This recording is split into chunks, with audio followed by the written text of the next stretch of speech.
2011 की एक रात, मध्य भारत में स्थित एक घर। जब जावेद ने बेडरूम में जाने के लिए दरवाज़ा खोला तो गुलाबों की महक ने उसका स्वागत किया। वह पहले से इसके लिए तैयार था। तैयार न भी होता तो भी उसकी दूर की बहनों की बेहिसाब हंसी ठिठोली ने उसके मन में यह बात बिठा दी होती कि आज की रात उसी की होने वाली है। उनकी बेशर्म हंसी ठट्टे की आवाज़ें घर के कोने कोने में इस कदर गूंज रही थी कि 1000 कोस दूर का फासला तय कर आए मेहमान भी शर्म से लाल हुए बिना नहीं रह पा रहे थे। जावेद की शादी के बहाने वे भी अपने हम उम्रों के बीच बैठे अपनी शादी की पहली रात के बारे में बातें करते हुए खुद को रोक नहीं पा रहे थे।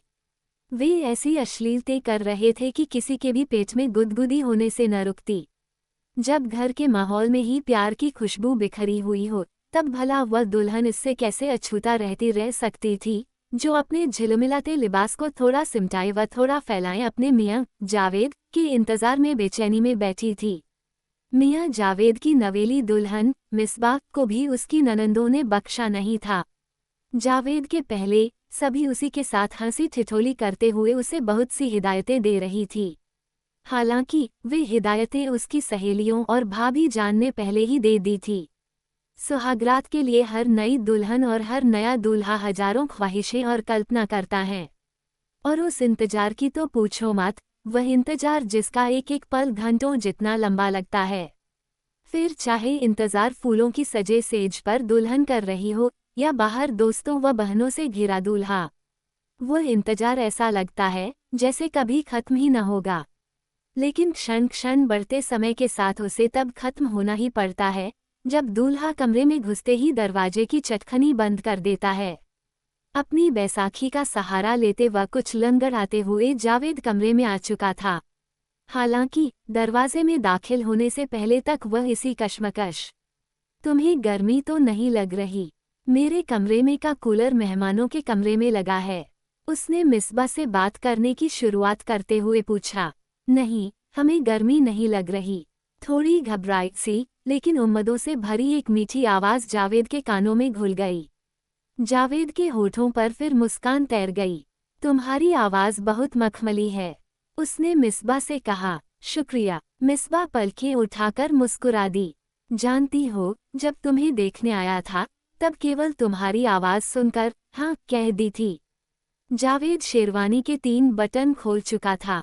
अच्छा, मिसबा गर्दन उठाकर जावेद को ठीक से देखना चाह रही थी लेकिन उठा न सकी।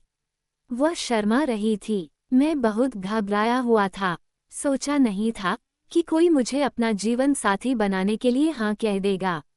जावेद ने एक पल रुकते हुए पूछा, तुमने मेरे लिए हाँ क्यों कहा था? पता नहीं, मिसबा अपनी मधुर और मीठी आवाज में बोली। पता नहीं, जावेद सोचने लगा। फिर एक क्षण रुककर उसने कहा, समझा, मतलब मैं तुम्हें पसंद नहीं था। उद्धरण चिन्ह। नहीं, ऐसा नहीं है, हमें आप पसंद थे, अब भी हैं। मिसबा ने झट से बोलते हुए खुद को संयत किया। उसकी आवाज में हड़बड़ाहट जावेद को अच्छी लगी। वह मुस्कुरा दिया। मतलब तुम जानती थी कि मैं एक पैर से विकलांग हूँ? उसने फिर से पूछा। वह अपने मन की सभी शंकाएं निकाल देना चाहता था। नहीं, हमें पहले से नहीं मालूम था, मिसबा ने बताया। तुम्हें बाद में बताया गया होगा, है न? जावेद के हाथ फिर रुक गए। उसे की खड़खड़ आवाज कानों में चुभती सी मालूम हो रही थी। हमें फोटो दिखाया गया था। उद्धरण चिन्ह। कौन सा वाला फोटो? जावेद ने याद करते हुए पूछा। जिसमें आप पूल खेल रहे हैं, उसे देखकर ही हमने हाँ कहा था। तब एक ही बार में पसंद आ गए थे। लेकिन, मिसबा कहते हुए रुक गई। लेकिन क्या? पूछते हुए जावेद फोटो के बारे में सोचने लगा। फिर मुस्कुराते हुए उसने कहा, समझा, शायद तब तक तुम्हें अम्मी अब्बा ने बताया नहीं होगा। उद्धरण चिन्ह। हाँ, मेरे उस फोटो में पूल की टेबल पर कुछ गेंदे और मेरा शॉट लगाना ही नजर आ रहा है। अम्मी ने वही फोटो भेजा जिसके लिए मैंने मना किया था। वैसे मैंने सोचा था कि मेरा फोटो दिखाने से पहले तुम्हें मेरे अपंग होने की बात बताई जाएगी। उद्धरण चिन्ह। अल्लाह, हमें माफ़ करें, हमें ये बात कहनी नहीं चाहिए, लेकिन आपके एक पैर से विकलांग होने की बात हमें सबसे आखिरी में बताई गई थी। अच्छा, जावेद को आश्चर्य हुआ। जी हमें सबसे पहले आपकी खूबियों के बारे में बताया गया था।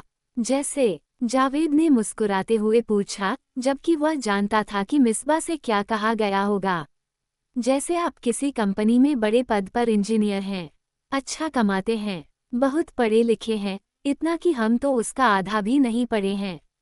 आपने शतरंज और कैरम जैसे खेलों में गोल्ड मेडल पाए हैं और नेशनल तक खेले हैं। अब मिसबा की झिझक दूर हो चुकी थी। उसने नजरें उठाकर जावेद को देखा। जावेद शेरवानी के सारे बटन खोल चुका था और पंखे को देख रहा था। पंखा बहुत कम हवा फेंक रहा था। मिसबा भी पंखे को घूरने लगी और जावेद ने मिसबा के चुप होने पर पूछा। अब दोनों की नजरें मिली। और क्या? मिसबा जावेद को देखती रह गई। उसने आगे कहा, इतनी खूबियां सुनकर हमने आपका फोटो देखा। आप हमें हैंडसम लगे। हमें तुरंत हाँ कहने का मन हुआ, लेकिन मिसबा फिर रुक गई और उसने नजरें झुका ली। लेकिन क्या? जावेद ने हैरत से पूछा। लेकिन हम हाँ कहते, इससे पहले ही अम्मी अब्बू हमारे दिल की बात जान गए। उन्होंने हमें आपके अब्बू के बारे में बताया। वे नहीं है न? वो है भी और नहीं भी, वे घर छोड़कर चले गए थे। जावेद मायूस होता हुआ बोला। क्यों? मिसबा को आश्चर्य हुआ। लंबी कहानी है, तुम बताऊं? मेरे अब्बू के बारे में बताने के बाद तुम्हें क्या बताया गया? आपके पैर के बारे में।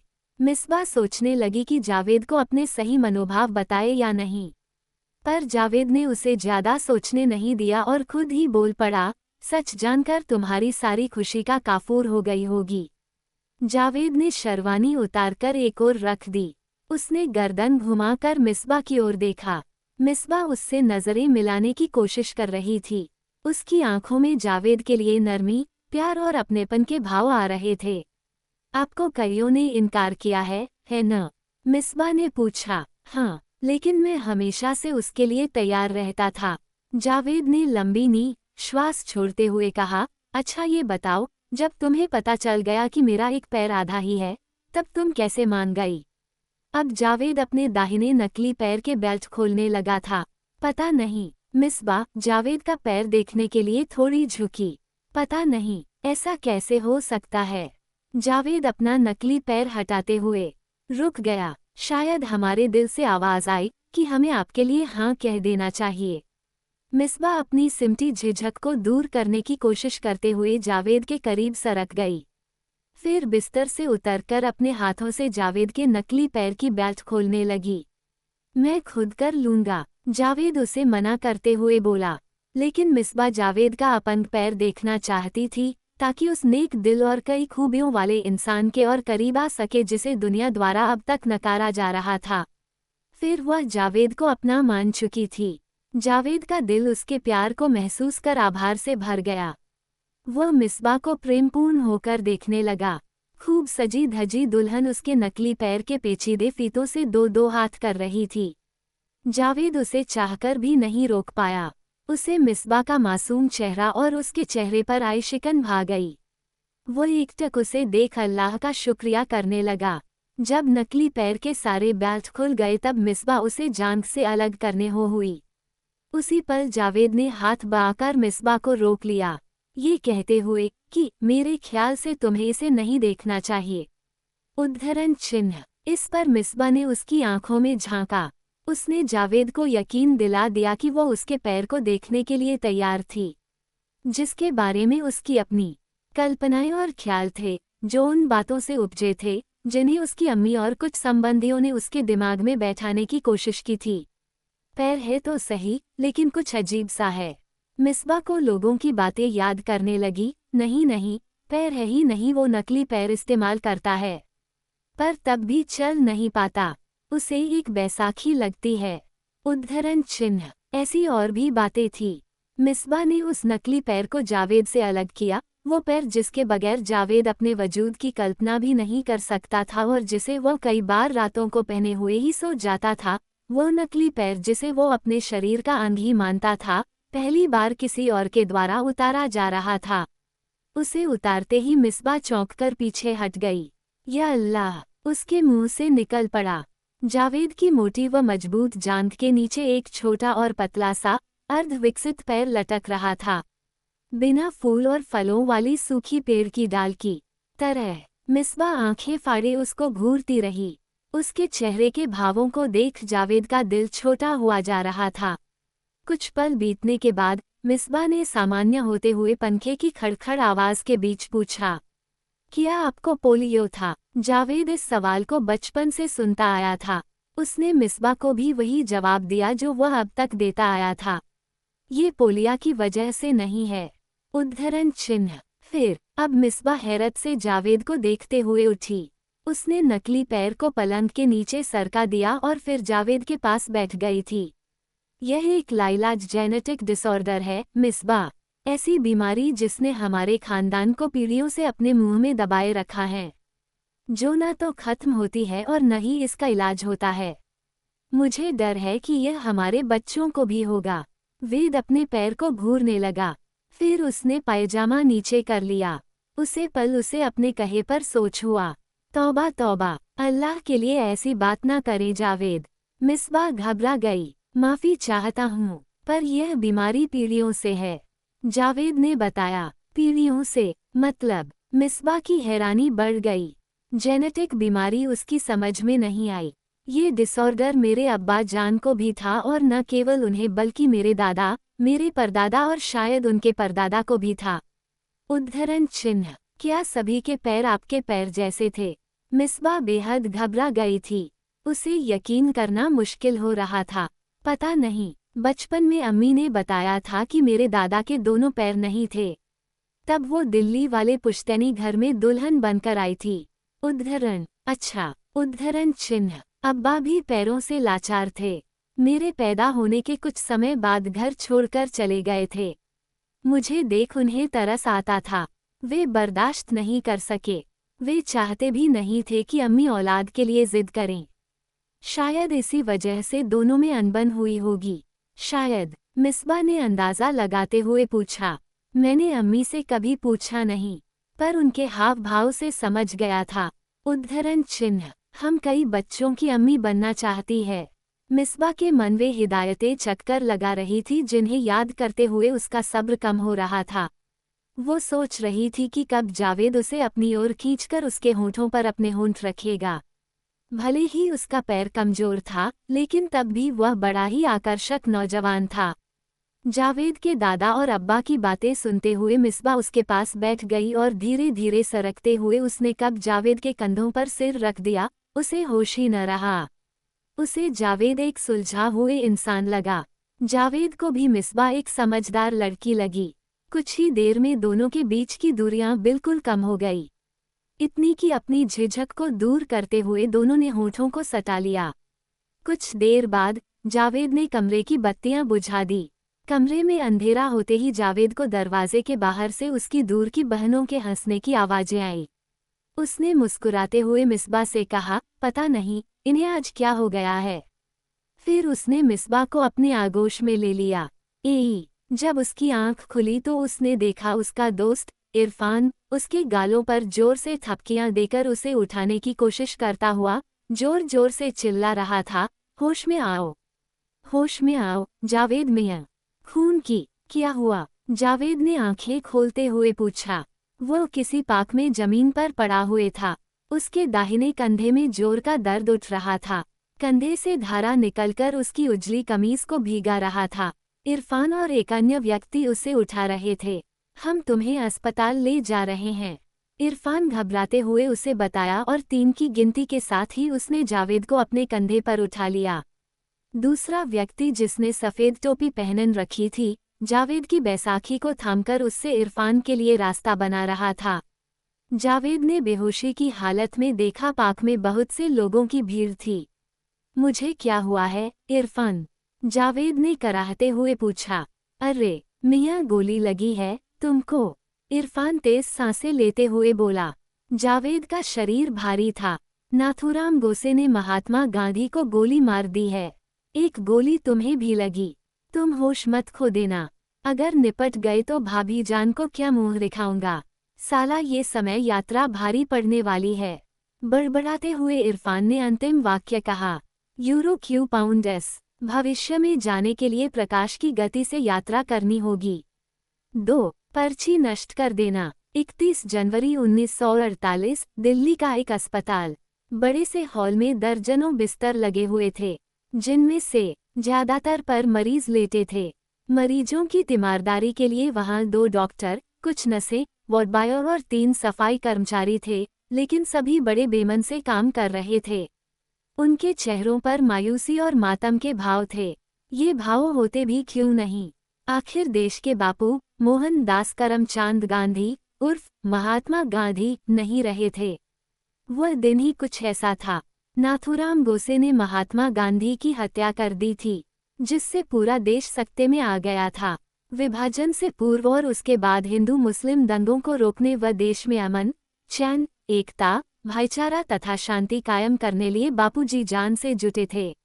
हालांकि कुछ संगठन और लाखों हिंदू मुस्लिम नहीं चाहते थे कि वो बुरा फिर कोई और बवाल करें। फरवरी के प्रथम सप्ताह में महात्मा गांधी पाकिस्तान की यात्रा पर जाने की योजना बना रहे थे, वो भी पैदल, ठीक दांडी यात्रा की तरह। लेकिन नियति ने कुछ और ही तय कर रखा था। 2 सिविल इंजीनियर दोस्त जावेद और इरफान किसी को ढूंढ रहे थे और समय यात्रा करते हुए 2011 से 1948 में आ पहुंचे थे। वे अस्पताल में थे जहां भर्ती मरीजों के साथ नर्सों, डॉक्टरों, वार्ड बॉय आदि की आंखों में बार बार आंसू आ रहे थे। सभी महात्मा गांधी के जाने से दुख का अनुभव कर रहे थे। सभी की जुबान पर एक ही बात थी, उसने बापू को क्यों मारा? उसे बापू की हत्या नहीं करना चाहिए थी। उदाहरण, कुछ मरीज बार बार डॉक्टर या नर्स से कह रहे थे, भगवान, मेरे शरीर में थोड़ी ताकत भर दे तो मैं बापू के अंतिम दर्शन करने जाऊं। फिर कुछ ऐसे भी थे जो पूछ रहे थे, क्या मुझे छुट्टी मिल सकती है? मैं बापू को कंधा देना चाहता हूँ। 1-2 विरोध के स्वर भी वहां गूंज रहे थे। देश के विभाजन का फल मिला है गांधी को। अच्छा हुआ मर गया। हॉल से लगे एक निजी वार्ड में इरफान लकड़ी के स्टूल पर बैठा बाहर मरीजों और डॉक्टरों की बातें सुन रहा था। जावेद उसके सामने बिस्तर पर लेटा था। उसके सिरहाने दाईं ओर छोटी सी टेबल पर सेब, पानी का लोटा व दवा की 2-3 पुड़िया रखी थी। डॉक्टर ने उसके कंधे से गोली निकाल दी थी और 2 दिन अस्पताल में ही आराम करने को कहा था। साथ ही ये भी बताया था कि पाक में हुई घटना की पूछताछ करने कोई अधिकारी आएगा। लगता है बाहर कल के बारे में बातें हो रही है।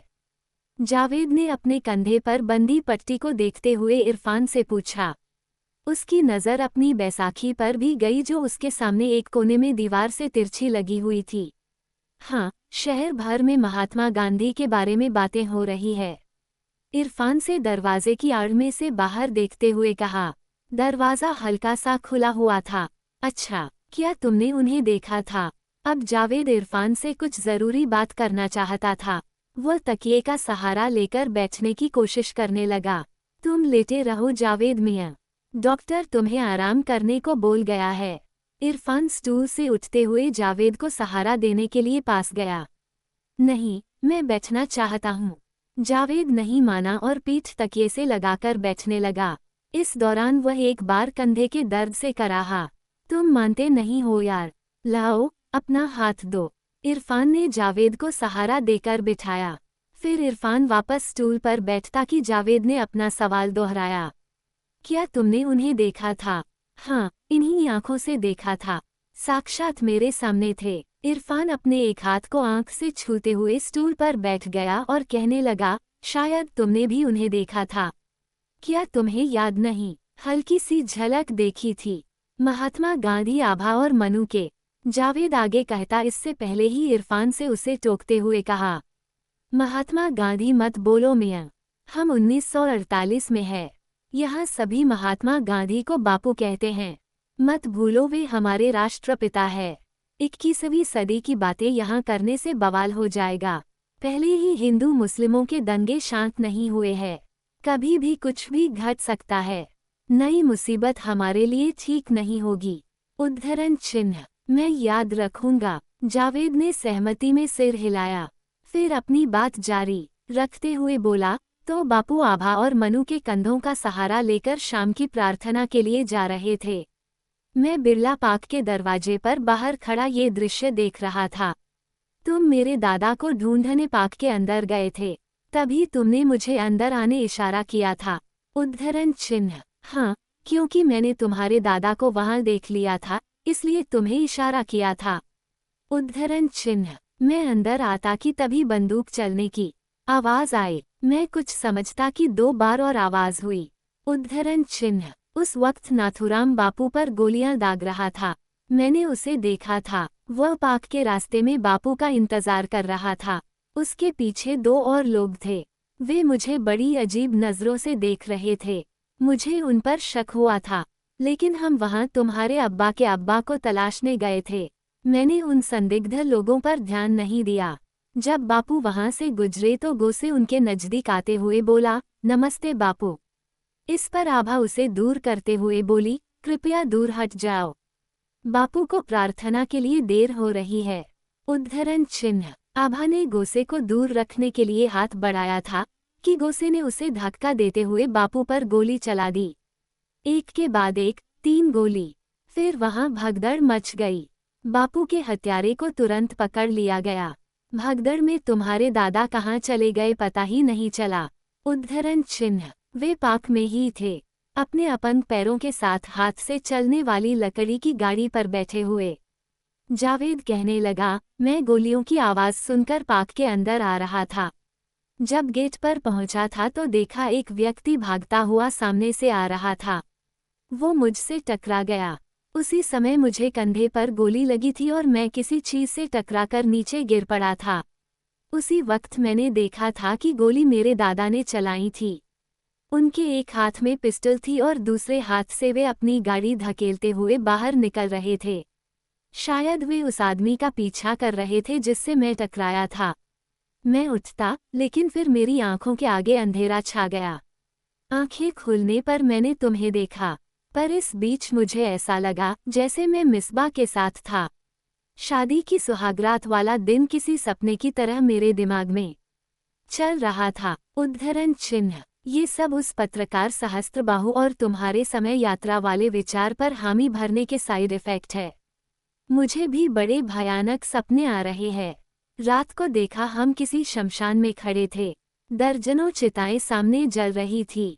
कहीं दूर से विधवाओं के चीत्कार की आवाजें आ रही थी। इरफान अपना अनुभव बताने लगा, जाने क्या क्या देखना होगा अब। उसने झल्लाते हुए कहा, गुस्सा मत हो यार, इसी बहाने पता तो चला कि सहस्त्रबाहु और डॉक्टर शून्य रामावली झूठ नहीं बोल रहे थे। जावेद ने ये कहा ही था कि बाहर किसी के आने की आहट हुई। दोनों सचेत हो गए। इरफान उससे अपने मन की बात कहते कहते रुक गया। कुछ ही क्षणों में वार्ड में गांधी टोपी लगाए एक व्यक्ति का आना हुआ। ये व्यक्ति वही था जिसने इरफान की मदद कर जावेद को अस्पताल पहुंचाया था। उसने सफ़ेद कुर्ता पजामा पहन रखा था। वह एक दुबला पतला व्यक्ति था। अपनी टोपी से वह महात्मा गांधी का अनुयायी लग रहा था। जब वह वार्ड में दाखिल हुआ तो उसके पीछे एक और व्यक्ति दृष्टिगोचर हुआ। उसने लॉन कोट और पेंट हुआ था तथा सिर पर अंग्रेजी हैट लगाई हुई थी। जावेद ने उसे गौर से देखा। नमस्कार, अब कैसी तबीयत है जनाब की? गांधीवादी व्यक्ति ने हाथ जोड़ते हुए इरफान से पूछा और फिर जावेद को देखने लगा। नमस्कार श्रीमान जी। इरफान ने स्टूल से खड़े होकर व्यक्ति का अभिवादन किया। अच्छा हुआ आप आ गए। मैं आप ही के बारे में सोच रहा था। कल आप जल्दी चले गए, मैं आपको शुक्रिया तक न कह पाया। उद्धरण चिन्ह। शुक्रिया की जरूरत नहीं है। वैसे भी यह समय शुक्रिया कहने का नहीं है मित्र। देश गहरे सदमे में है। बापू की हत्या हो जाएगी ये किसी ने सोचा नहीं था। गांधीवादी उदास होते हुए बोला, हाँ, ये तो बिल्कुल भी अच्छा नहीं हुआ। गोसे को बापू को नहीं मारना चाहिए था। इरफान अफसोस जाहिर करते हुए कहने लगा, आप गोसे को जानते हैं? गांधीवादी संदेह की दृष्टि से अपने साथी की ओर देखने लगा। वह भी इरफान की बात से चौकन्ना हो गया और दोनों समय यात्रियों के चेहरे के भाव पड़ने लगा। निजी तौर पर नहीं, लेकिन हाँ, कुछ लोगों को वहां कहते सुना। शायद वे नाथुराम को पहचानते थे। अब इरफान समझने की कोशिश करने लगा कि आखिर दूसरा शख्स वहां क्यों आया था और जावेद उसे इतनी गौर से क्यों देख रहा था। इरफान ने बात जारी रखते हुए पूछा, क्या उसे फांसी दी जाएगी? शायद हाँ, लेकिन पहले अदालत में मुकदमा चलेगा। अच्छा, इनसे मिलो। गांधीवादी ने अपने साथ आए व्यक्ति का परिचय करवाते हुए कहा, ये है राकेश सिंह, सरकारी मुलाजिम है। आप दोनों से कुछ सवाल जवाब करेंगे, कल जो कुछ भी घटा उस बारे में। उद्धरण चिन्ह। लेकिन हमसे सवाल जवाब क्यों? हमने तो कुछ किया ही नहीं। इरफान घबराते हुए जावेद को देखने लगा। डरे नहीं। गांधीवादी दोनों दोस्तों को आश्वस्त करते हुए बोला, बिरला पार्क में जो भी व्यक्ति था उससे पूछताछ की जा रही है। इन्होंने मुझसे पूछताछ की। मैंने आपका जिक्र किया तो इन्होंने आपसे मिलने की मंशा जाहिर की। फिर तुम्हारे साथी को गोली लगी है। राकेश सिंह का मिलना जरूरी था। अभी इन्हें जांच पड़ताल की जिम्मेदारी सौंपी गई है। शायद बापू की हत्या के कारणों की पड़ताल आगे भी यही करें। उद्धरण चिन्ह। ठीक है, पूछिए क्या सवाल पूछना चाहते हैं? इरफान ने जावेद को देखते हुए कहा। 1 मिनट सिंह साहब, क्या मुझे जाने की अनुमति है? मेरे लोग मेरी प्रतीक्षा कर रहे हैं। गांधीवादी ने राकेश सिंह से जाने की इजाजत मांगी। जी जरूर। राकेश सिंह दरवाजे से एक और हट गया। उसने गांधीवादी को बाहर जाने का रास्ता दिया। गांधीवादी जावेद को जल्दी ठीक होने और डॉक्टर द्वारा अच्छे से इलाज करने की बात कहते हुए हाथ जोड़कर चला गया। जाते हुए उसने गौर से राकेश सिंह को देखा। जावेद शक की निगाहों से दोनों को देख रहा था। क्या मैं शुरू करूं? राकेश सिंह ने कोट की जेब से नोटबुक और पेंसिल निकालते हुए पूछा। आप बैठ जाइए। इरफान ने उसे स्टूल पर बैठने का आग्रह किया, जिसे राकेश सिंह ने नम्रता से अस्वीकार कर दिया। आप दोनों के नाम क्या है? उसने अपनी पेंसिल नोटबुक पर लगा दी। मेरा नाम इरफान खान है और ये मेरा बचपन का दोस्त और यार है। नाम है जावेद उमर शेख। इरफान ने कहा। दिल्ली में कहाँ रहते हैं? सरकारी मुलाजिम ने अपना अगला सवाल पूछा। हम दिल्ली से नहीं है, हम भोपाल से आए हैं। उद्धरण चिन्ह। ये तो मध्य प्रदेश में है। राकेश सिंह ने बिना सोचे कहा। उद्धरण चिन्ह। जी। इरफान ने हामी भरी। दिल्ली में क्या कर रहे थे? इस प्रश्न पर इरफान ने जावेद की ओर देखा। जावेद ने प्रश्न का उत्तर दिया। हम मेरे दादा को ढूंढने आए थे। वे किसी बात पर नाराज होकर घर से चले गए थे। उद्धरण चिन्ह। आपके दादा का नाम क्या है? राकेश सिंह ने जावेद की ओर देखते हुए पूछा। अब्दुल रहमान रजा शेख। उद्धरण चिन्ह। वो क्या करते हैं? राकेश सिंह एक एक बात नोटबुक में लिखने लगा। बुनकर हैं। उद्धरण चिन्ह। किसी से कोई दुश्मनी है आपकी? नहीं। जिसने आप पर गोली चलाई उसे जानते थे? नहीं। जावेद ने दृढ़ता से कहा। उसे कहीं देखा था पहले? नहीं। पार्क में जो हुआ उसके अलावा कुछ और अजीब देखा था? राकेश सिंह के प्रश्न रुकने का नाम नहीं ले रहे थे। जनाब, अजीब तो वहाँ एक ही बात हुई थी और वो थी बापू की हत्या। इरफान ने बीच में पढ़ते हुए कहा। लगा इसके अलावा कुछ और देखा था। राकेश सिंह संदेह से दोनों को देखने। और से क्या मतलब है आपका? इरफान ने पूछा। मतलब गुस्से के अलावा कोई संदिग्ध व्यक्ति नजर आया था? ठीक से कह नहीं सकते। इस प्रश्न का उत्तर जावेद ने दिया। अदालत में बयान देना पड़े तो आ सकोगे। हम बहुत दूर से आए हैं श्रीमान जी। फिर हमें किसी को ढूंढना है। मेरे ख्याल से ये थोड़ा मुश्किल होगा। इरफान ने सोचते हुए जावेद को देखा। ठीक है, बिना सूचना दिए अस्पताल से जाओगे नहीं, लेकिन अदालत में बुलाए जाने पर आना होगा। फिर राकेश सिंह ने नोटबुक और पेंसिल इरफान की ओर बढ़ाते हुए कहा, इस पर अपना पता लिख दीजिए और दिल्ली में कहाँ रुके हैं वहाँ का पता भी लिख दीजिए। उद्धरण चिन्ह। इरफान ने पेन और नोटबुक लेकर पता लिख दिया। ठीक है, मैं चलता हूँ। आवश्यकता हुई तो फिर आऊँगा। राकेश सिंह ने नोटबुक और पेन ले लिया। उसने पता देखा और नोटबुक कोट की जेब में रख ली। फिर वह अपनी हेड ऊंची करते हुए वार्ड से बाहर चला गया। उसके बाहर जाते ही जावेद ने इरफान से कहा, इस आदमी की शक्ल को देख ऐसा लगता है जैसे कल यही मुझसे टकराया था। उद्धरण चिन्ह। क्या कह रहे हो जावेद मियां? इरफान आश्चर्य करते हुए दरवाजे से बाहर देखने लगा। उसे राकेश सिंह गांधीवादी के साथ बात करता नजर आया। ये तो बाहर ही खड़ा है। इरफान बड़बड़ाया। कौन? जावेद ने पूछा। वही जिसने हमारी मदद की थी। उद्धरण चिन्ह। वो गांधीवादी? जावेद ने पूछा। हाँ वही। इरफान उन्हें देख रहा था कि तभी हॉल में गोलियां चलने की आवाजें हुई। गांधीवादी और राकेश सिंह इरफान के देखते ही देखते फर्श पर चित हो गए। मरीजों, नर्सों और डॉक्टरों में हड़कंप मच गया। चीखने और चिल्लाने की आवाजों से अस्पताल गूंज उठा। इरफान ने घबराकर दरवाजा लगा लिया। बाहर कैसी आवाजें आ रही है इरफान? वहाँ क्या हो रहा है? जावेद ने घबराकर इरफान से पूछा। तुम्हारे दादा ने दोनों को गोली मार दी है और वो यहीं आ रहे हैं। इरफान बुरी तरह घबरा गया। क्या? जावेद चौंकते हुए बिस्तर से उठ बैठा। वो अपने कंधे का दर्द भूल गया। इससे पहले इरफान दरवाजे की दूसरी कुंडी लगाकर सुरक्षित होता कि एक कागज का टुकड़ा दरवाजे के नीचे से भीतर आ गया। फिर गोली चलने की 2 आवाजें और हुई और सब शांत हो गया। इरफान ने धीरे से दरवाजा खोलकर बाहर देखा। डॉक्टर और नर्स 2 लाशों पर झुके हुए थे। कुछ मरीज उन्हें घेर कर खड़े थे। जावेद ने कागज उठाकर पढ़ा। तुम दोनों की जान को खतरा है। जितनी जल्दी हो सके यहाँ से निकल जाओ और मुझे हुमायूं के मकबरे पर मिलना। और हाँ, पर्ची पढ़कर नष्ट कर देना। क्या लिखा है? इरफान हैरानी से जावेद को देख रहा था। जावेद के चेहरे पर हवाएं उड़ रही थी। उसने पर्ची इरफान के हाथ में थमा दी और जल्दी से अपनी कमीज पहनने लगा। Euro Q pound S. समय एक छलावा है, लेकिन समय यात्रा संभव है। 3। कौन हो तुम? 31 जनवरी 1948 की शाम।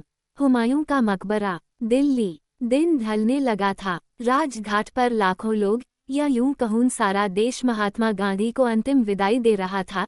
जावेद और इरफान एक शख्स के आने का बेसब्री से इंतजार कर रहे थे। वह शख्स जावेद के दादा अब्दुल रहमान रजा शेख थे। रजा, जावेद के परदादा का नाम था। उस समय वहां उन दोनों के अलावा एक परिंदा भी नहीं था। जावेद और इरफान के चेहरे पर बेचैनी बढ़ती जा रही थी। तुम्हारे दद्दा आएगे कि भी नहीं? इरफान अपनी घबराहट को दूर करने के लिए मकबरे को घूरते हुए टहल रहा था। आएगे इरफान? जावेद वहीं बैठा कुछ सोच रहा था। बड़े खतरनाक इंसान मालूम होते हैं।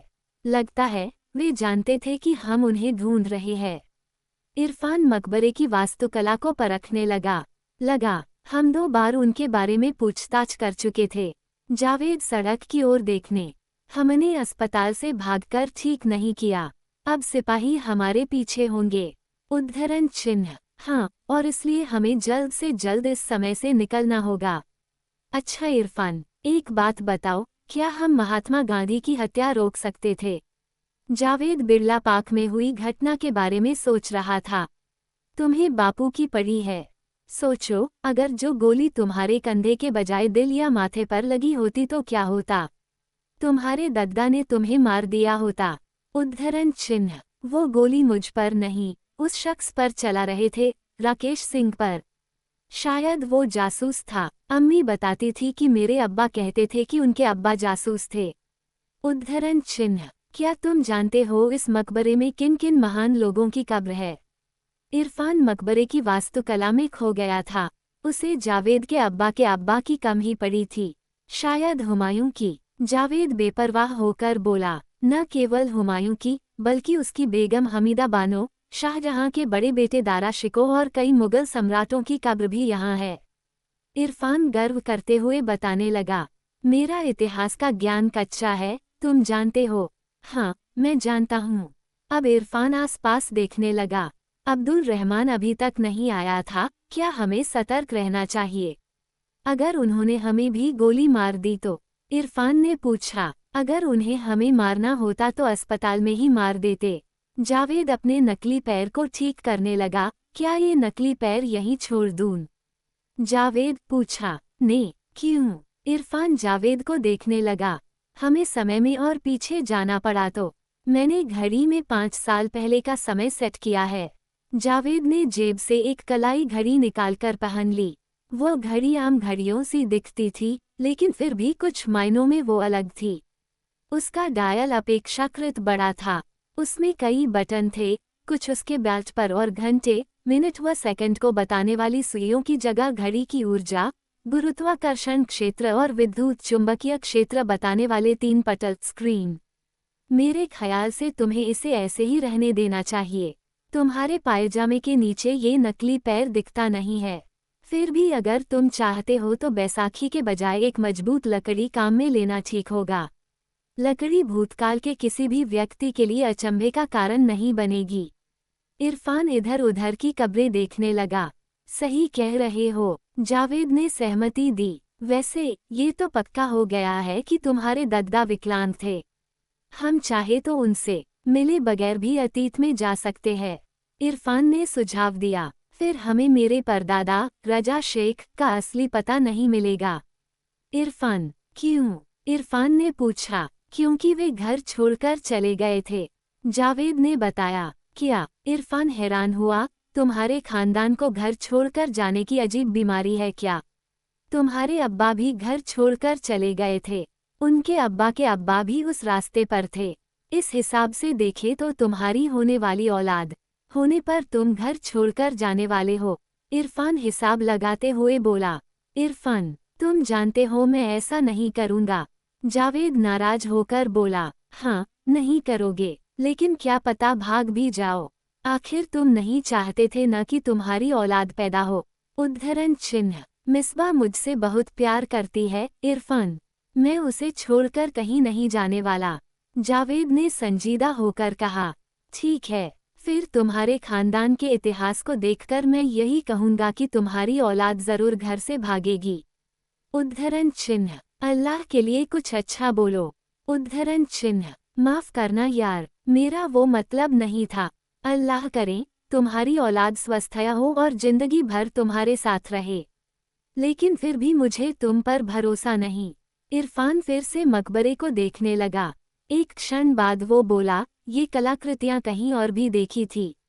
कहाँ? याद नहीं आ रहा। उद्धरण चिन्ह। इरफान बड़बड़ा रहा था कि तभी उनके कानों में घर घर की आवाज़ कहीं दूर से आती मालूम पड़ी, जो धीरे धीरे बढ़ रही थी।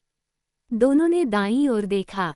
अब्दुल रहमान रजा शेख, जावेद के दादा, दोनों हाथों से लकड़ी की गाड़ी को धकियाते हुए बड़े चले आ रहे थे। जावेद उन्हें देख संजीदा और भावुक हो गया। अब्दुल रहमान की शक्ल उसके पिता से बहुत मिलती थी। वो अपनी बैसाखी संभालते हुए खड़ा हो गया। अस्सलाम वालेकुम। इरफान और जावेद ने झुककर अब्दुल रहमान का सजदा किया। वालेकुम अस्सलाम, अब्दुल रहमान ने प्रत्युत्तर में कहा।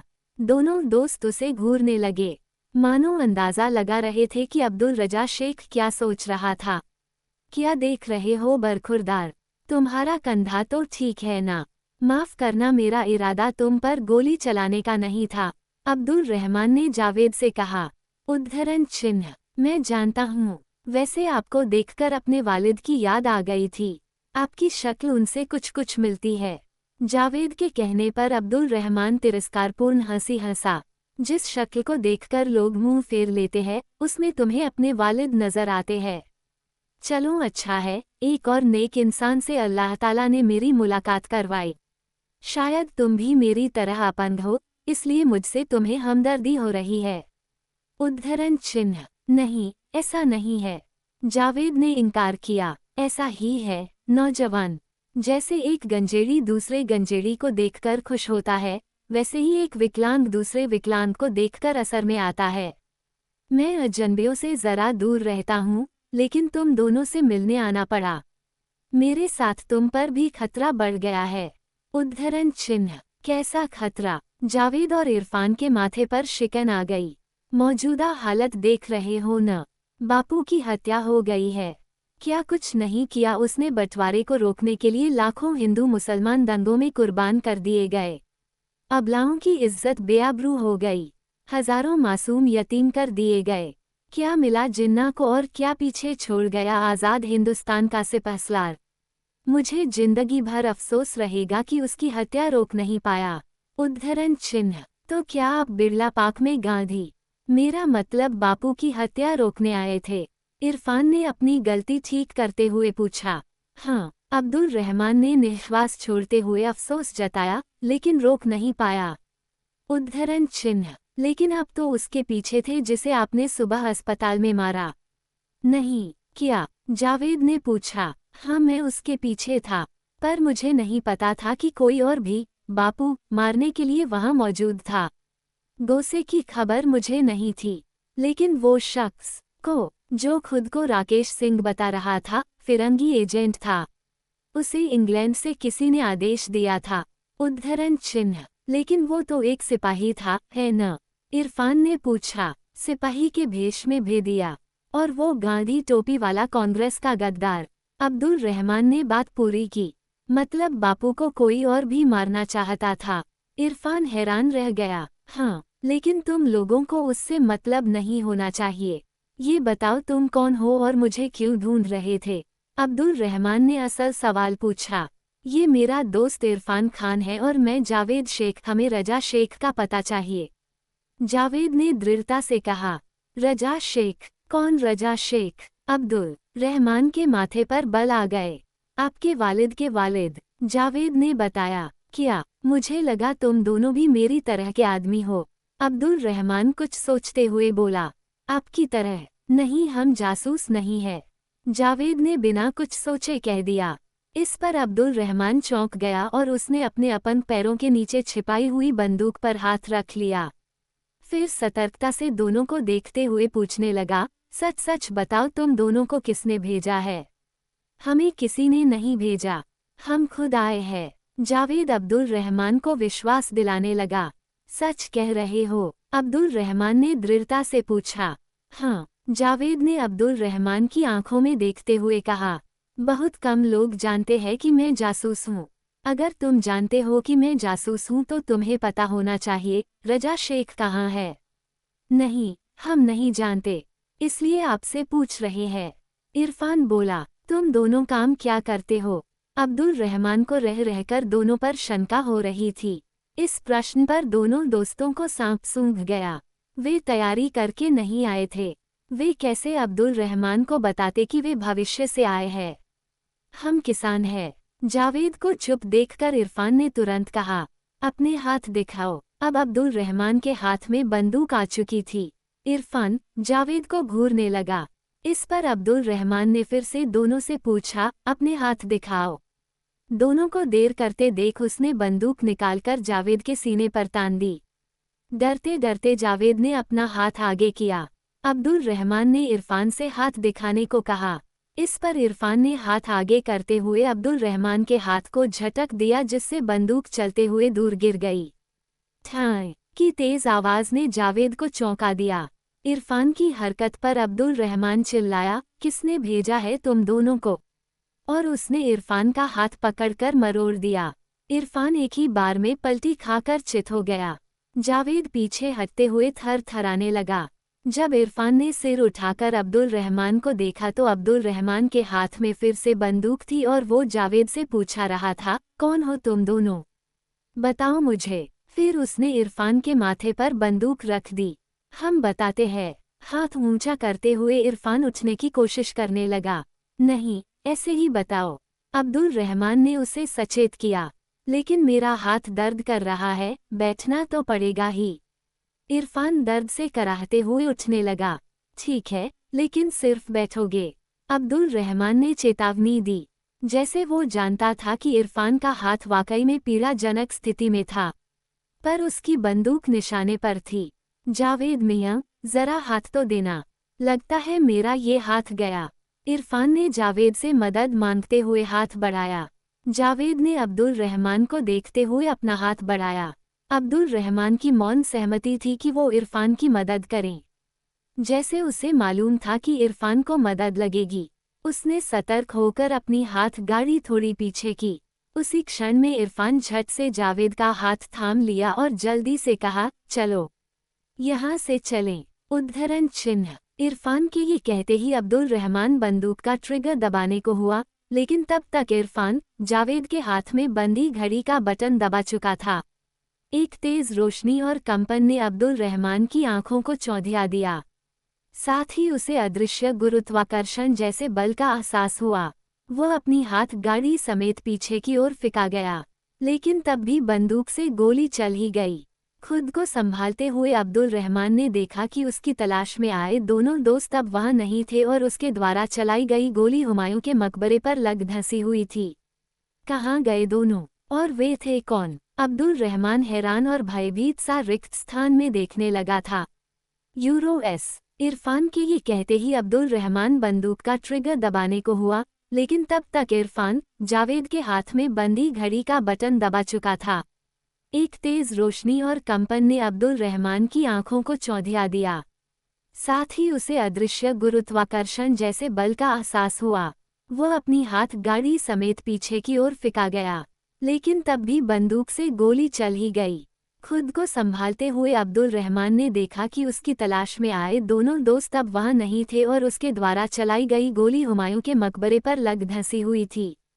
कहाँ गए दोनों, और वे थे कौन? अब्दुल रहमान हैरान और भयभीत सा रिक्त स्थान में देखने लगा था। यूरोएस हम सब समय की यात्री हैं। 4.99 मध्य भारत के एक शहर का एक सरकारी बगीचा। पॉपकॉर्न बनाने वाला जलती भट्टी में लकड़ियां डाल रहा था। जावेद अपनी बेगम साहिबा मिसबाह को घुमाने लाया था। दोनों के निकाह को 8 महीने बीत चुके थे। जावेद के एक पैर से विकलांग होने के बावजूद मिसबाह उससे प्यार करने लगी थी। जावेद तो उसे देखते ही दिल दे बैठा था। दोनों अपने नवजीवन में सुखी थे। मिसबाह के जिंदगी में आने से जावेद का घर पूरा हो गया था। आफरीन, जावेद की अम्मी को भी तसल्ली हो गई थी कि उसका वंशवृक्ष सूखा नहीं रहेगा। जावेद के पिता के न होने से सारी जिम्मेदारी उसके कंधों पर आ गई थी, जिसे उसने अकेले होने पर भी बखूबी निभाया। कभी कभी आफरीन सोचती थी कि क्या होता अगर जावेद के अब्बू घर छोड़कर न गए होते। उसे याद आता है कि कैसे उसका अपन शौहर गर्भ में आने वाली औलाद के बारे में सुनकर उसी रात घर छोड़कर कहीं चला गया था। अगर वो घर छोड़कर बुद्ध बन जाता तो गिला ना होता। आफरीन कभी कभी जावेद से कहती थी, बस मुझे इस बात का दुख होता है कि वो मुझे उस वक्त अकेला और असहाय छोड़ गया जब मुझे उसकी सबसे ज्यादा जरूरत थी। तू अपनी बेगम के साथ ऐसा न करना जावेद। जावेद को देखते हुए आफरीन की आंखें द्रवित हो जाती थीं। तू रो क्यों रही है अम्मी? जावेद छोटा था, उसे समझ नहीं आता था कि उसकी प्यारी अम्मी उससे क्या कहना चाहती है। लेकिन धीरे धीरे बड़े होने पर उसे वो बातें बखूबी समझ आने लगी थी। लेकिन कहते हैं न कि समय और घटनाएं खुद को दोहराते हैं। आज वो दिन आ पहुंचा था जब जावेद के दिमाग में आफरीन की दी हुई नसीहतें रह रहकर गूंज रही थी, और वो समझ नहीं पा रहा था कि वो क्या करेगा। इधर मिसबा ये समझ रही थी कि जावेद उसे घुमाने लाया है, जबकि सच ये था कि जावेद उससे अपनी होने वाली औलाद को गिरा देने के बारे में बात करने लाया था। मिसबा गर्भ से थी और एक रात पहले ही उसने जावेद को ये खुशखबरी दी थी। उस वक्त आफरीन कुछ दिनों के लिए किसी फकीर की दरगाह पर चादर चढ़ाने दूसरे शहर गई थी। अम्मी को पता चलेगा तो कितनी खुश होगी। मिसबा बार बार अपने पेट पर हाथ रख रही थी। हमने अभी तक अपने घर वालों को भी ये खुशखबरी नहीं दी है। हम चाहते हैं पहले ये खबर अम्मी ही सुने। उद्धरण चिन्ह तुम क्या लोगी? जावेद झिझक रहा था कि वो कैसे बात छेड़ेगा। बगीचे में कुछ फेरी वाले चक्कर लगा रहे थे। नहीं, अब से हम बाहर का कुछ नहीं खाएंगे, बच्चे की सेहत पर बुरा असर होगा। मिसबा ने जावेद की बाजू थाम ली और कंधे पर सिर रख दिया। ऐसा कैसे चलेगा? कुछ तो खाना होगा, हम रोज तो बाहर नहीं निकलते। जावेद फेरी वालों को देखने लगा। तुम्हें कुछ लेना हो तो ले लो, हम तो कुछ न लेंगे। मिसबा ने फिर से इनकार कर दिया। तुम कुछ नहीं लोगी तो मैं अकेला लेकर क्या करूँगा? जावेद ने एक आइसक्रीम वाले को रोक लिया। 2 आइसक्रीम देना। उद्धरण चिन्ह हम नहीं खाएंगे जावेद। मिसबा फिर बोली, आज खा लो, अगली बार से नहीं बोलूँगा। जावेद ने नकली मुस्कुराहट चेहरे पर लाते हुए कहा, ठीक है। मिसबा ने जावेद को देखते हुए फेरीवाले से कहा, भैया हमें ऑरेंज फ्लेवर देना, खट्टा खाने का मन हो रहा है। मिसबा जावेद को देख मुस्कुरा दी। आइसक्रीम वाले ने एक आइसक्रीम जावेद के हाथों में और दूसरी मिसबा को थमा दी। जावेद ने उसे पैसे दिए और वह आगे चला गया। आओ वहां बैठे। जावेद ने खाली होती एक बेंच की ओर इशारा किया, जिस पर से एक प्रेमी जोड़ा उठकर जा रहा था। दोनों बेंच की तरफ बढ़ गए। जावेद एक हाथ से बैसाखी संभाले थे और दूजे हाथ से आइसक्रीम। कुछ ही पलों में दोनों बेंच पर बैठे थे।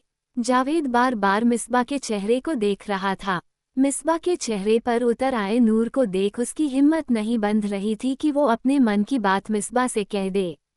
क्या देख रहे हैं जनाब? मिसबा प्यार से बोली। देख रहा हूँ कि एक ही दिन में कितनी बदल गई हो तुम।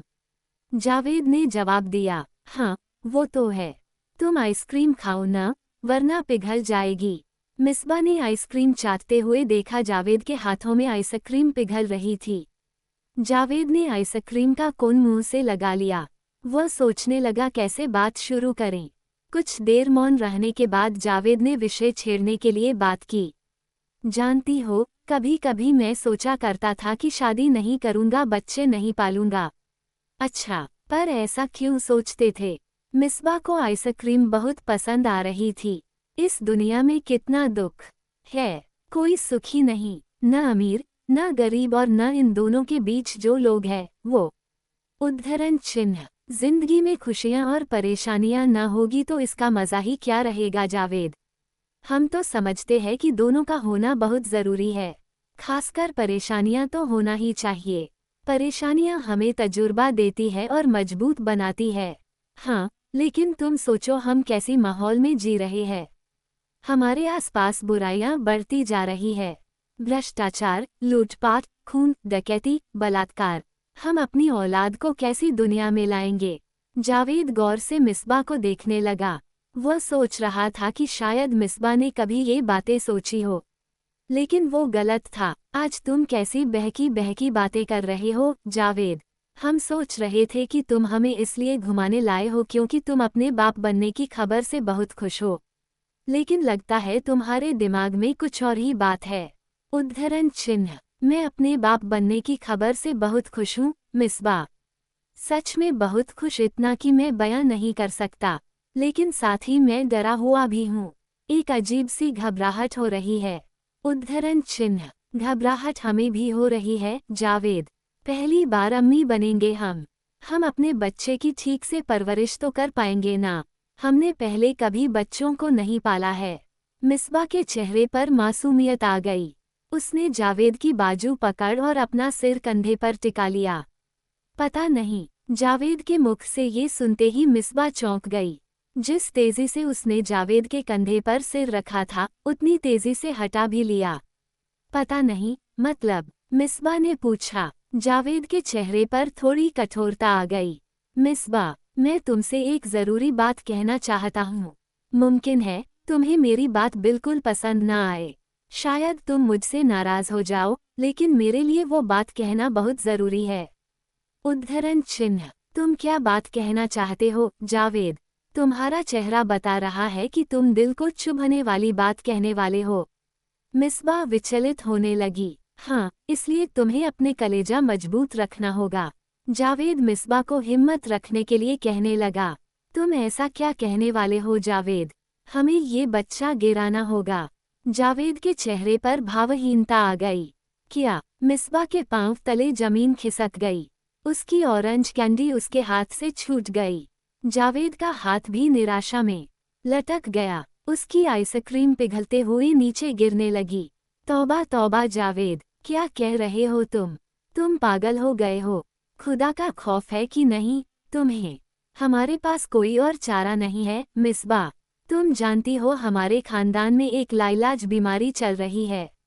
उद्धरण चिन्ह। हाँ, तो क्या इसका मतलब ये होगा कि तुम हमारा बच्चा गिराने की बात करोगे? मिसबा गुस्से से लाल हो गई। तुम चाहती हो हमारा बच्चा मेरी तरह अपंग पैदा हो? अभी हमने किसी डॉक्टर को दिखाया नहीं है जावेद। मिसबा समझ गई जावेद क्या कहना चाहता था। मुझे पता है वो क्या कहेंगे। पहले बताएंगे कि सब ठीक है, फिर कुछ महीने बीतने पर बोलेंगे पता नहीं ये क्यों हो रहा है, लेकिन आपके बच्चे का एक हाथ या शायद दोनों पैर विकसित नहीं हो रहे हैं। जावेद भविष्य की कल्पना कर बताने लगा। खुदा के लिए तुम पहले से अंदाजा मत लगाओ। हमारा बच्चा सेहतमंद और पूरा होगा, ठीक वैसे जैसे औरों के बच्चे होते हैं। उद्धरण चिन्ह। मैं अंदाजा नहीं लगा रहा मिसबा, सच कह रहा हूँ। जावेद मिसबा को विश्वास दिलाने लगा। उद्धरण चिन्ह। हमारा बच्चा अपंग नहीं होगा जावेद। मिसबा की आंखों में आंसू आने लगे। अम्मी भी मेरे पैदा होने के बारे में यही सोचती थी, जिस कारण अब्बा हमेशा के लिए घर छोड़कर चले गए। उद्धरण चिन्ह। तो क्या तुम भी हमें छोड़कर चले जाओगे? मैंने ऐसा तो नहीं कहा। जावेद मिसबा का दिल नहीं दुखाना चाहता था। फिर क्या कहना चाहते हो? मिसबा के आंसू टपकने लगे। वो गर्दन झुकाकर अपने पेट को देखने लगी। तुम समझती क्यों नहीं मिसबा? हमें ये बच्चा जल्द ही गिराना होगा। देरी की तो हमें पछताना पड़ेगा। उद्धरण चिन्ह। हमें तुम्हारी बात पर एतबार नहीं जावेद। ये तुम्हारे दिमाग का कोरा फितूर है, झूठ है। ऐसा कुछ नहीं होगा, हमें भरोसा है। उद्धरण चिन्ह। जब मेरी बातें सच होगी तब तुम्हारा भरोसा टूट जाएगा मिसबा। तब तुम मुझसे कहोगी कि काश तुमने मेरी बात मान ली होती।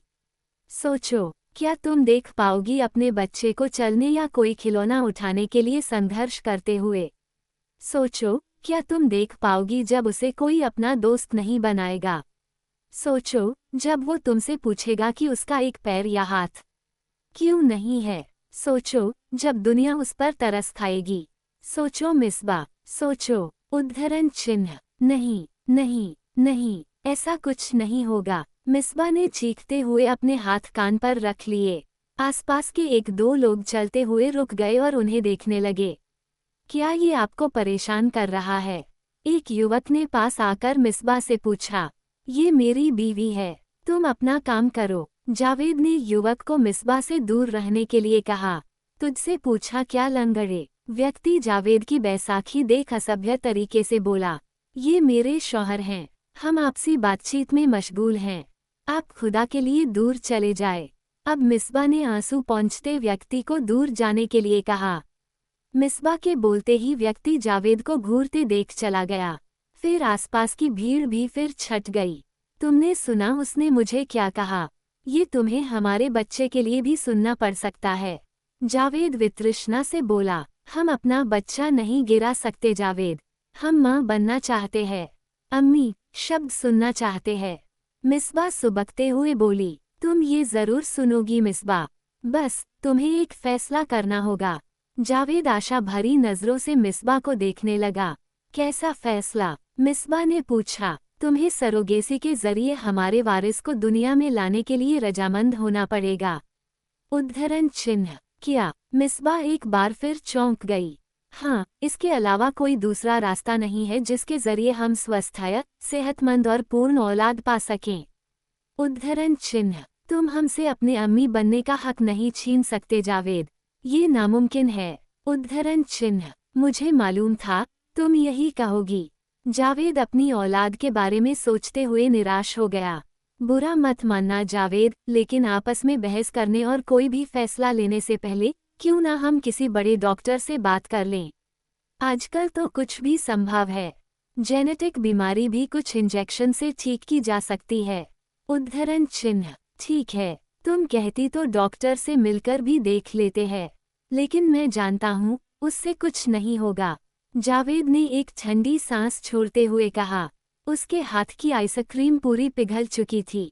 फिर कुछ दिनों बाद उन्होंने किसी ऊंचे डॉक्टर से सलाह की। डॉक्टर ने कुछ जांच करवाने को कहा। जावेद के खून के डीएनए की जांच के लिए भी दूर भेजा गया। शायद अमेरिका के किसी बड़े डॉक्टर के पास रिपोर्ट आने पर सबसे पहले जावेद को पता चलने वाला था। लेकिन इससे पहले कुछ ऐसा घट गया जिसके विषय में न मिसबा को पता था और न आफरीन को ही। अब दोनों घर में अकेली थीं। अभी सूरज उगने में देर थी। मिसबा, जावेद की बेगम, अपने 5 माह के गर्भ को संभाले पानी भरने की तैयारी में थी।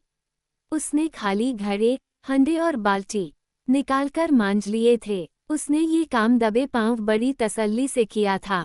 होले से दरवाज़ा खोलकर वो कमरे से बाहर निकली थी। फिर धीरे से बत्ती जलाकर गुस्लखाने में चली गई थी। वहां से निपटकर उसने रसोई में आकर चाय बनाई, पी और उसके बाद घर के भीतर के चौक का दरवाज़ा आहिस्ता से बंद कर एक एक बर्तन को बिना आवाज़ हुए रसोई से चौक में रखा। फिर पाइप से बड़े टब में पानी भरा ताकि नल खुलने पर पानी के दाब का शोर न उठे। उसने हल्के मुलायम हाथों से एक एक बर्तन को धोया। इतनी एहतियात उसे सिर्फ इसलिए बरतना पड़ी क्योंकि वह नहीं चाहती थी कि उसकी सांस और जावेद की अम्मी आफरीन की नींद में दखल पड़े। 2 दिन से उसकी तबीयत थोड़ी नर्म थी। कल नज़दीक के किसी दवाखाने पर डॉक्टर को दिखाया था। नब्ज टटोलने पर डॉक्टर ने मौसमी बदलाव का हवाला दिया था और कुछ दवाएं लिख दी थी। अब घर में वैसी चहल पहल नहीं थी जैसी 8 माह पहले जावेद और मिसबा की शादी के वक्त थी। घर में केवल 3 प्राणी रह गए थे, आफरीन, जावेद और मिसबा। लेकिन पिछले कुछ दिनों से जावेद घर पर नहीं था। वो अपने ऑफिस के काम से बाहर गया हुआ था। किसी साइट पर उसके साथ इरफान भी गया था। कम से कम आफरीन और मिसबा को तो यही बताया गया था। जावेद ने ही कहा था, मिसबा, 2 दिनों के लिए बाहर जाना पड़ेगा। राजस्थान में एक नया प्रोजेक्ट शुरू हो रहा है। 19। कब जाना है? मिसबा ने बेमन से पूछा था। कल ही निकलना होगा। उद्धरण चिन्ह। इरफान भाई भी साथ जाएंगे? हाँ, उसे भी मेरे साथ जाना होगा। जावेद ने कहा, मैं बैग तैयार कर दूंगी। मिसबा जाने को हुई थी कि जावेद ने उसका हाथ थामकर उसे रोक लिया। मिसबा, उद्धरण चिन्ह। हाँ, मिसबा ने कहा, क्या अब भी नाराज हो? देखो, मैंने कहा था कि हमारे खानदान में ये जेनेटिक डिसऑर्डर है। कल डॉक्टर ने भी रिपोर्ट में कह दिया है कि बच्चे के पैर में कुछ विकृति हो सकती है। लेकिन क्या जावेद? जावेद के कहने से पहले मिसबा ने बात काट दी, मैं कह चुकी हूँ कि मैं बच्चा नहीं गिराने दूंगी। ये जैसा भी है मेरा है और मैं इसे पालूंगी, तुम्हें जो करना है करो। जहाँ जाना है जाओ। शांत हो जाओ मिसबा, मैं भी नहीं चाहता हूँ कि हम ये बच्चा गिराए, जावेद ने भावुक होते हुए कहा। जब से मिसबा गर्भवती हुई थी, दोनों के बीच तकरार बढ़ गई थी। जावेद एक अपंग बच्चे का पिता नहीं बनना चाहता था, जबकि मिसबा किसी भी सूरत में बच्चा चाहती थी। इसलिए जब कई महीनों की बहस और तर्क वितर्क के बाद जावेद ने बच्चे के लिए सकारात्मक बात की तो मिसबा हैरान रह गई थी। क्या सच में? मतलब, तुम सच में? हाँ, मैं सच में ये बच्चा चाहता हूँ। जावेद के ये कहते ही मिसबा उसके सीने से लिपट कर रोने लगी। तुम अचानक कैसे मान गए? उसने सुबकते हुए पूछा। बस मैं मान गया हूँ। उद्धरण चिन्ह। अगले ही दिन जावेद इरफान के साथ ऑफिस के नए प्रोजेक्ट के सिलसिले का बहाना लेकर निकल गया था, जबकि वो और इरफान दोनों ही मिसबा से कुछ छिपा रहे थे, कोई बात जो उन्हें बता देना चाहिए थी। जब मिसबा पानी भरने के लिए बर्तनों को घिस रही थी, आफरीन अपने बिस्तर से उठकर चौक में पहुंच गई थी। मिसबा, तुझे मना किया था ना काम करने के लिए। आफरीन चौक का बंद दरवाज़ा देखते ही समझ गई कि मिसबा उठ चुकी है। सुबह बखैर अम्मी, आप आराम कर लेती, मिसबा ने माथे पर चुन्नी उड़ते हुए कहा। सुबह बखैर, रात भर आराम ही तो किया है।